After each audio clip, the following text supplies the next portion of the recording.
Howdy y'all, Pastor Randy and my lovely wife Laurie here with you for our devotional. The devotional today will come from My Utmost for His Highest by Oswald Chambers, and it's entitled, Does He Know Me? And the initial scripture comes from John 10 verse 3. He calls His own by name. So consider this question. Does He know me when I have sadly misunderstood Him? Laurie's going to give a little context with the Gospel of John chapter 20 verses 11 through 18. Mary stood outside near the tomb crying. As she cried, she bent down to look into the tomb.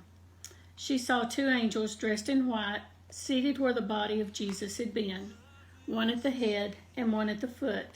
The angels asked her, "Woman, why are you crying?" She replied, "They have taken away my Lord, and I don't know where they've put him." As soon as she had said this, she turned around and saw Jesus standing there, but she didn't know it was Jesus. Jesus said to her, "Woman, why are you crying? Who are you looking for?" Thinking he was the gardener, she replied, "Sir, if you have carried him away, tell me where you have put him, and I will get him."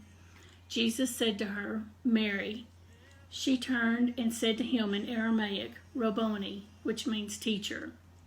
Jesus said to her, "Don't hold on to me, for I haven't gone up to my Father. Go to my brothers and sisters and tell them, I'm going up to my Father and your Father, to my God and your God." Mary Magdalene left and announced to the disciples, "I've seen the Lord." Then she told them what he had said to her. Thank you. It is possible to know all about doctrine and still not know Jesus. A person's soul is in grave danger when the knowledge of doctrine surpasses Jesus, avoiding intimate touch with him. Why was Mary weeping?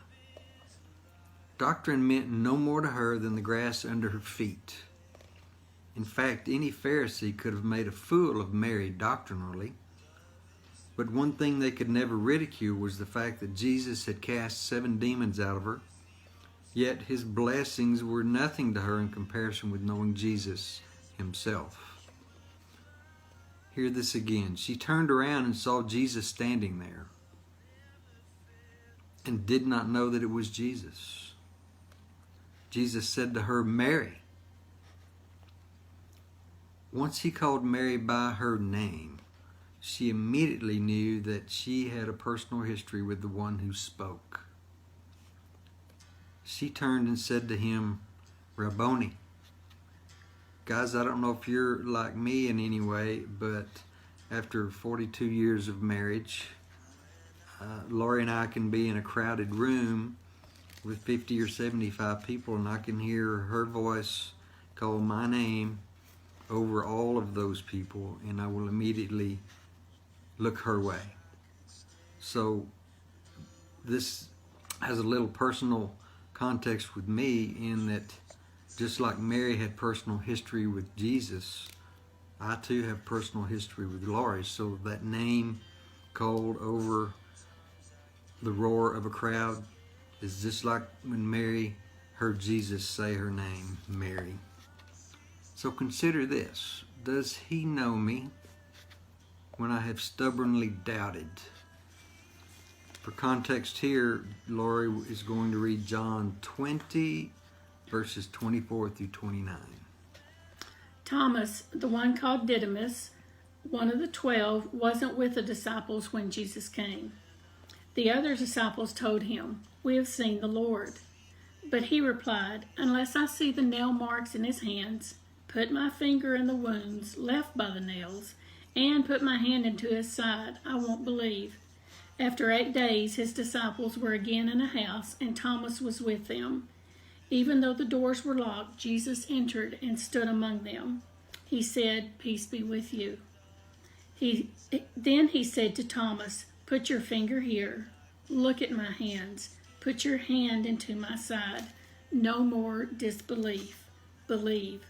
Thomas responded to Jesus, "My Lord and my God." Jesus replied, "Do you believe because you see me? Happy are those who don't see me, but yet believe. Thank you.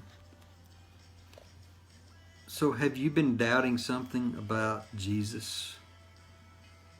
Maybe an experience to which others testify, but which you have not yet experienced? The other disciples said to Thomas, "We have seen the Lord." And remember, they had seen the Lord 8 days earlier, but Thomas had not. But Thomas doubted, saying, "Unless I see, I will not believe." Thomas needed the personal touch of Jesus. When his touches will come, we never really know. But when they do come, they are indescribably precious. Recall this word. Thomas said to him, "My Lord and my God." So consider this third question. Does he know me when I have selfishly denied him? For context here, Laurie will read John 21, 15 through 17.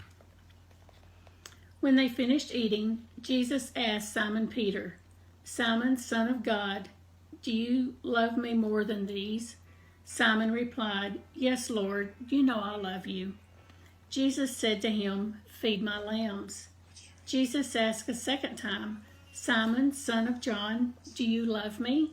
Simon replied, "Yes, Lord, you know I love you." Jesus said to him, "Take care of my sheep." He asked a third time, "Simon, son of John, do you love me?" Peter was sad that Jesus asked him a third time, "Do you love me?" He replied, "Lord, you know everything. You know I love you." Jesus said to him, "Feed my sheep." Thank you. So Peter denied Jesus Christ with oaths and curses. And yet, after his resurrection, Jesus appeared to Peter alone. Jesus restored Peter in private, and then restored him publicly before the others. And Peter said to him, "Lord, you know that I love you." Do you have a personal history with Jesus? Do you know him today? Does he know you? Have you sadly misunderstood him like Mary did? Must you be shown like Thomas had to be shown? Maybe you've selfishly denied Christ just like Peter did. The one true sign of discipleship is intimate oneness with him, a knowledge of Jesus that nothing can shake. Let the celebration continue from last Easter Sunday, knowing that Christ is alive and that we are resurrection people.